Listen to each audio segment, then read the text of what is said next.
یہ جنگ جو ہوئی ہے کربلا میں، مارکہ کربلا جو ہوا ہے، یہ یزید اور امام حسین کے درمیان نہیں تھا، بلکہ حسینیت اور یزیدیت کے درمیان تھا۔ یعنی یہ شخصی لڑائی نہیں تھی بلکہ نظریات کا تصادم تھا۔ اگر شخصی لڑائی ہوتی تو یزید جیت گیا تھا، بطور شخص حضرت امام حسین شہید کر دیے گئے اور یزید جو ہے وہ تخت و تاج پہ متمکن رہا۔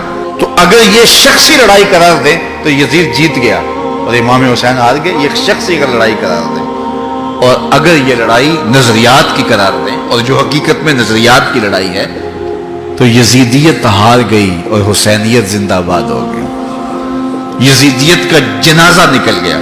وہ تخت و تاج جس کے لیے یزید نے اتنا کچھ کیا تھا، اس کے اپنے بیٹے نے اس پہ تخت پہ تھوکا۔ یزید کا بیٹا معاویہ بن یزید جب تخت نشین ہوا ہے تو وہ گھر سے باہر 6 ماہ نہیں نکلا، اس کا جنازہ ہی نکلا۔ تو لوگوں نے کہا آئیے نا تخت پہ بیٹھیے، کہا میں اس تخت پہ نہیں بیٹھنا چاہتا جس سے آل پیغمبر کے خون کی بو آ رہی ہے، میں نہیں اس تخت پہ بیٹھنا چاہتا۔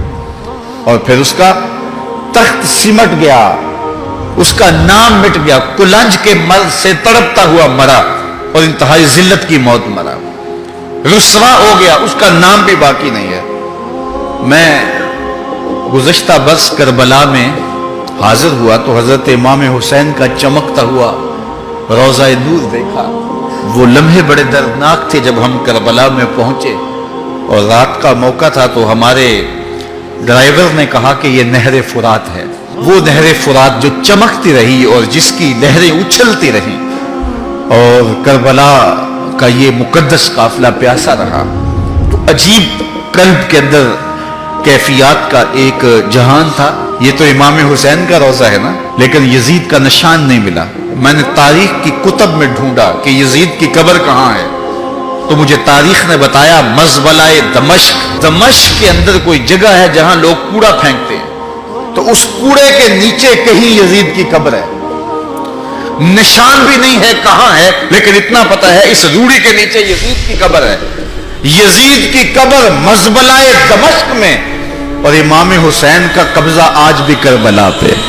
تو یزید کا نام مٹ گیا، اس کا تشخص مٹ گیا، امام حسین کا نام بھی باقی، آپ کا ذکر کی باقی، اور آپ کے تذکروں کی خوشبو بھی باقی۔ تو یہ شخصی لڑائی نہیں تھی۔ میں نے اس دن عرض کیا تھا کہ طلحہ بن عدی بن حاتم نے 30,000 لوگ پشت پہ کھڑے ہونے کی بات کی تھی، لیکن امام نے اس پیشکش کو ٹھکرا دیا تھا، اس لیے کہ آپ حق اور باطل کی راہیں اجالنا چاہتے تھے، اور وہ انہوں نے اجال لی۔ حضرت امام حسین کی شہادت کے بعد بھی یہ جنگیں جاری رہیں۔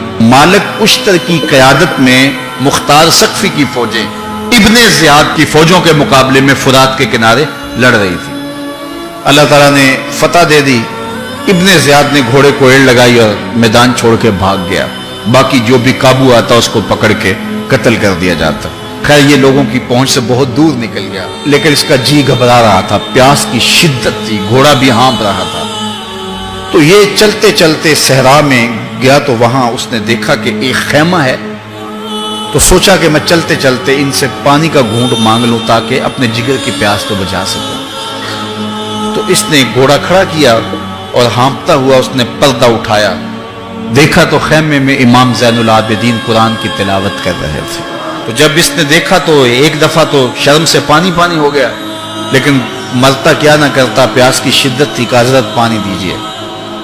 امام زین العابدین نے دیکھا اور پھر گھڑے سے کٹورا بھرا اور اس کے ہاتھ میں تھمایا، سمجھا کہ حضرت نے مجھے پہچانا نہیں، پانی پی لیا، شدت کی پیاس تھی، پھر مانگا، آپ نے پھر دیا، تیسری مرتبہ پھر مانگا، آپ نے پھر دیا۔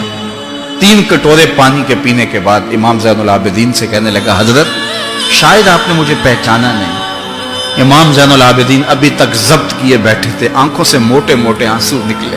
کہا بدبخت تجھے نہیں جانتا جس نے میرا خاندان اجاڑ دیا، 6 ماہ کے بچے بھی نہ چھوڑے، جس نے مخدرات کو اونٹوں پہ بٹھایا، کیا تجھے نہیں جانتا جس نے خاندان نبوت اجاڑ دیا؟ تو کہا حضرت اگر جانتے ہیں تو میرے ساتھ یہ سلوک کیا کیا؟ کہا ایک دن ہم مہمان بن کے تمہارے گھر آئے تھے، جو تم نے کیا وہ تمہارے خاندان کی ریت تھی، آج مہمان بن کے ہمارے دروازے پہ تم کھڑے ہو، جو ہم کر رہے ہیں ہمارے خاندان کی ریت۔